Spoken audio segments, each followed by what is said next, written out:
Bonjour à tous. Donc, du coup, moi, c'est Charles Giordano. Donc, je suis présidente de l'association Azimut 230, donc, qui est une association d'études et de protection des chauves-souris en Île-de-France.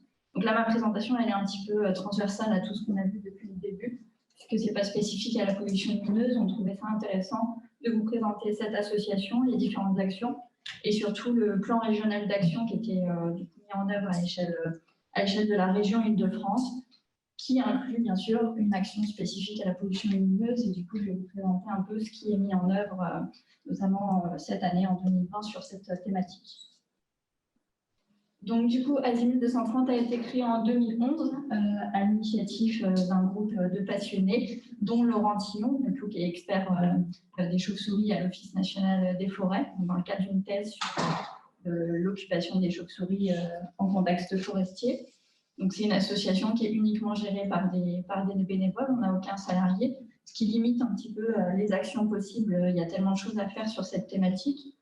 On a une soixantaine d'adhérents et du coup un bureau et conseil d'administration composé de professionnels et d'amateurs. Et on a aussi donc on retrouve dans notre association beaucoup de personnes issues de structures associatives, institutionnelles, le muséum, l'ONF, des réserves, des parcs naturels. On a du coup des missions diversifiées, donc qui vont aller de l'étude jusqu'à la sensibilisation du public. Donc l'étude, ça va passer, on peut notamment, donc Caroline disait qu'il c'était bien de faire un diagnostic préalable des enjeux, etc. Donc c'est des choses qu'on peut aussi faire pour accompagner les acteurs dans justement le diagnostic des enjeux et l'inventaire des chauves-souris sur leur territoire. Donc ça peut être soit par des méthodes acoustiques, soit par des inventaires des bâtiments, des sites souterrains, pour les sites d'hibernation ou de reproduction. On fait des actions, du coup, à la suite de ça, de protection, avec, par exemple, la fermeture du site souterrain, l'aménagement de bâtiments en faveur de l'accueil des chauves-souris. Et on va faire, bien sûr, de la sensibilisation au public, qui est un point essentiel, que ce soit auprès des particuliers professionnels, collectivités, pour sensibiliser et communiquer autour de cette thématique qui est quand même très importante. Donc, bien sûr, tout ça est possible grâce à un réseau de partenaires très large. Donc, comme je le disais, ça peut aller des parcs naturels, réserves, jusqu'à certaines collectivités avec lesquelles on fait vraiment des actions concrètes et sur le long terme, mais aussi donc, le muséum, l'Agence régionale pour la biodiversité. On travaille beaucoup du coup avec un partenariat avec l'ADRIE sur le plan régional d'action, dont je vais parler juste après. On a des actions un petit peu aussi transversales. Alors, on va s'occuper de tout ce qui est, alors, on appelle le SOS chauve-souris. Donc, on va intervenir quand des particuliers nous appellent pour des chauves-souris blessées, ou quand il y a des soucis de cohabitation avec des chauves-souris. On fait bien sûr des formations du coup, auprès de nos bénévoles sur la détermination acoustique, visuelle, pour justement qu'au sein de la région Île-de-France, il y ait le plus de monde possible capable de faire les pré-diagnostics et d'accompagner notamment les collectivités pour l'étude des chauves-souris. Donc, le plan d'action régional en faveur des chauves-souris, alors il vient d'abord d'un plan national d'action établi sur la période 2018-2027. Donc, c'est un plan qui s'établit sur 10 ans, c'est la troisième déclinaison et elle est portée par la Fédération des conservatoires d'espaces naturels. Et donc, chaque région, en fait, ce plan d'action qui définit des actions à mettre en œuvre à l'échelle de la France pour pallier aux menaces des chauves-souris. Chaque région, en fait, est capable et peut faire une déclinaison de ce plan adapté à son contexte régional. Donc, en Île-de-France, là, on en est au deuxième plan régional d'action, qui est donc, bien sûr, piloté et financé par l'ADRIE et animé par le bureau d'études de TOP et depuis cette année, l'association Azimut 230. Vous l'avez peut-être d'ailleurs reçu, puisqu'il a été largement distribué. Le plan régional se présente comme ça sous forme de petites plaquettes de communication qui présentent tout d'abord les espèces présentes dans la région Île-de-France, donc une vingtaine d'espèces de chauves-souris en Île-de-France. Les préoccupations qui sont liées à ces chauves-souris. Il faut savoir qu'il y a en Île-de-France un tiers des chauves-souris qui sont menacées d'extinction. Donc voilà, c'est tout ce qui fait l'intérêt de ce plan régional d'action. Donc voilà, la plaquette rappelle aussi donc, les menaces liées aux activités humaines, dont la pollution lumineuse, rappelle les éléments du bilan du premier plan régional d'action et du coup décline en fait chaque action. Donc il y a 10 actions dans ce plan.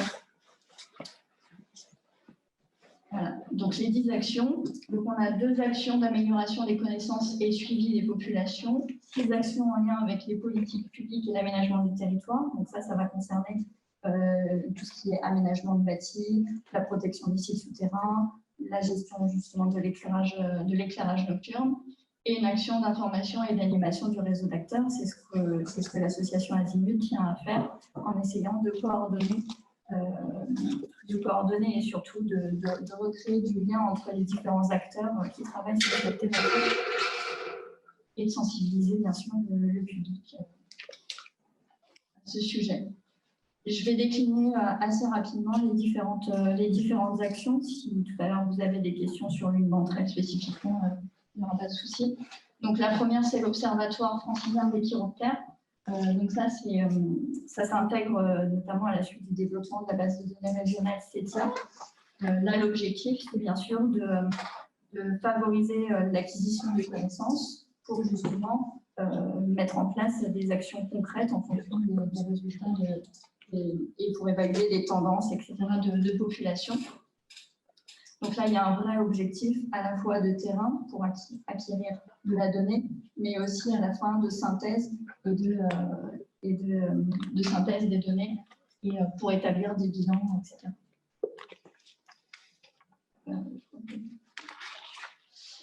L'action B, alors elle est relative à la veille sanitaire. Ça, je ne vais pas rentrer dans le détail. C'est une action qui est portée qui est suivie par le muséum. Il y a des soucis. Les chauves-souris sont notamment sujets à certaines maladies, que ce soit la rage ou des maladies liées à des champignons pendant la période hivernale qui créent des dommages mortels. Je ne vais pas trop détailler. L'action C qui peut vous intéresser, donc prise en compte des chauves-souris dans les aménagements. Donc ça va être à la fois dans les aménagements, dans les travaux de restauration de bâtiments, travaux de restauration de monuments historiques, dans les réflexions de ponts. Donc nous, on va être là aussi pour accompagner et mieux faire comprendre l'intérêt de toutes ces infrastructures pour les chauves-souris, puisque les chauves-souris sont vraiment liées à tout ce qui est aménagement, les ponts, les bâtis.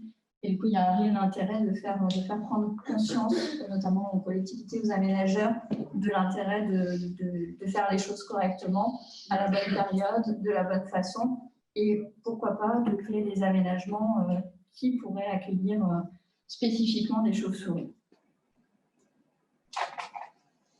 L'action G, amélioration de la prise en compte des chiroptères dans la gestion forestière, donc portée essentiellement par l'ONF et le CRPF. Donc ça, c'est tout simplement pour améliorer les connaissances sur l'occupation des chauves-souris. Il y a beaucoup de chauves-souris qui sont vraiment associées au contexte forestier, qui occupent notamment les cavités arboricoles pendant la période estivale ou pendant la période hivernale. Donc l'idée, c'est d'avoir une première phase d'amélioration des connaissances. Donc, dans le secteur en Seine-et-Marne, il y a des projets notamment d'études vraiment un peu plus poussées sur les grands massifs forestiers, donc de fermières, Crécy, etc. Pour ensuite proposer des mesures concrètes de prise en compte des chauves-souris pour éviter les abattages excessifs, pour maintenir les inobsolescences, etc. L'action E, suivre et protéger les gîtes souterrains. Donc j'en ai un petit peu parlé tout à l'heure. Là, de la même manière, il y a une première phase d'amélioration des connaissances. Chaque hiver, les chiroptérologues font des comptages dans les sites souterrains afin de dénombrer et de vérifier les espèces présentes dans ces sites-là. Et ensuite, on met en place, en partenariat et en concertation avec les propriétaires gestionnaires, des mesures de protection physique pour pallier notamment au dérangement qu'il peut y avoir en période hivernale, par exemple d'intrusion de personnes dans les sites d'hibernation. L'action F, suivre et protéger les gîtes dans les bâtis, ça rejoint un petit peu l'action l'action sur l'aménagement du territoire. Donc là, de la même manière, on va plus se préoccuper des aspects, vraiment tout ce qui est comble, clocher d'église. L'action H, intégrer les critères dans les pratiques agricoles. Alors pour l'instant, c'est une action qui n'est pas forcément très développée en Île-de-France sur la thématique chauve-souris, mais ça y vient. Et l'objectif étant de regarder vraiment l'impact notamment de l'utilisation de pesticides sur les communautés de chauve-souris, parce que c'est directement lié aux impacts sur les insectes dont elles se nourrissent. Donc là, il y a par ailleurs beaucoup de projets qui sont en cours sur ce sujet-là. Et l'action I, soutenir les réseaux, promouvoir les échanges et sensibiliser. Donc ça, c'est tout ce que n'importe quelle association ou structure de protection de la nature tient à mettre en œuvre. Et donc, je reviens sur l'action D, qui est donc spécifique à la pollution lumineuse. Je ne reviens pas du coup sur l'impact de la pollution lumineuse sur les chauves-souris. Je pense qu'on a bien détaillé depuis tout à l'heure, mais vraiment spécifiquement les chauves-souris sont vraiment impactées par la pollution lumineuse. Christophe l'avait dit, ça impacte à la fois l'occupation des territoires de chasse, la ressource alimentaire disponible dans tel ou tel habitat, en fonction de la présence ou non d'éclairage et de la proximité avec des éclairages. Ça va avoir des incidences sur les axes de déplacement avec la rupture de corridors. Souvent, les chauves-souris, elles utilisent vraiment des axes assez spécifiques. Elles utilisent les éléments paysagers pour se déplacer, des alignements d'arbres, des haies, ce genre de choses. Et si vous avez un endroit, une rupture par un éclairage nocturne entre le gîte, par exemple de Misbah, et les territoires de chasse, ça peut avoir vraiment une incidence néfaste. Et le dernier incident, c'est vraiment la présence d'éclairage au niveau des gîtes, des bâtiments ou des sites souterrains, où là, on va avoir des gîtes qui sont favorables, mais qui ne pourront pas accueillir des chauves-souris parce qu'ils sont éclairés la nuit. Donc là, l'enjeu et l'objectif, c'est bien sûr la prise en compte de la réglementation en vigueur, que Caroline a bien reprise, de réaliser donc des guides de recommandation en matière d'éclairage à destination des collectivités et des entreprises, et de mener des partenariats avec notamment la DRAC sur les monuments historiques ou les éclairagistes, les aménageurs et bien sûr les différentes associations et structures qui existent en Île-de-France et qui s'intéressent à cette thématique. Alors, en 2020, dans le cadre de ce plan régional d'action, il y a un groupe de travail qui a été constitué, donc qui comprend donc l'association Asile 230, Noé Conservation, il y a des éclairagistes, Concepto, il y a la réserve naturelle du Grand Voyeux, il y a le parc naturel du Gâtinais, entre autres. Il y a le muséum. Et donc là, l'objectif, c'est de réunir tous les acteurs qui travaillent sur cette thématique en Île-de-France et d'établir un outil de communication, un outil pédagogique concret, plus ciblé sur les chauves-souris que ce qui existe actuellement. Souvent, on traite la pollution lumineuse à plus large échelle en intégrant les impacts sur différentes espèces faunistiques et floristiques ou sur la santé humaine. Et là, on avait envie de travailler sur un outil vraiment ciblé aux chauves-souris, parce que là, on entre un peu plus dans le détail. Je l'ai dit, les histoires d'axes de déplacement, l'occupation des bâtis pour la Misbah, etc. Il y a vraiment une écologie spécifique relative aux chauves-souris qui est intéressant aussi à mettre en avant et à détailler davantage. Donc voilà, avec un objectif donc, de sensibilisation, élus, techniciens et collectivités.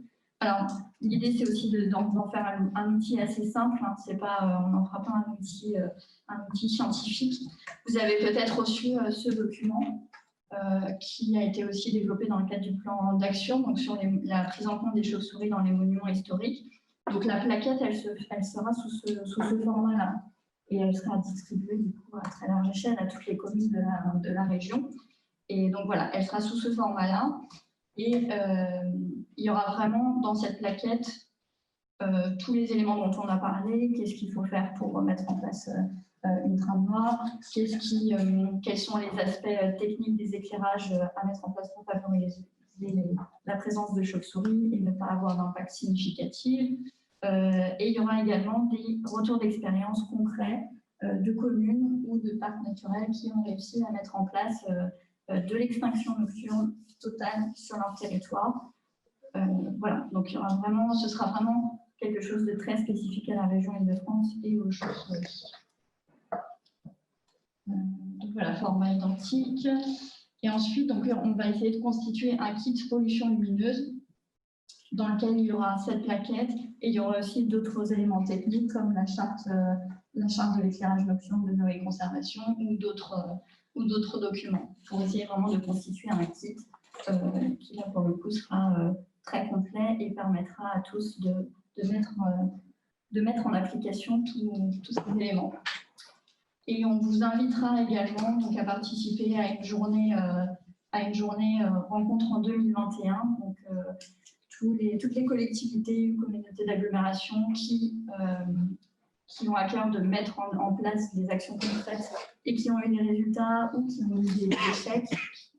Voilà, tous les retours d'expérience seront bons et ce sera vraiment une journée d'échange autour de cette thématique et un peu plus ciblée sur les chauves-souris.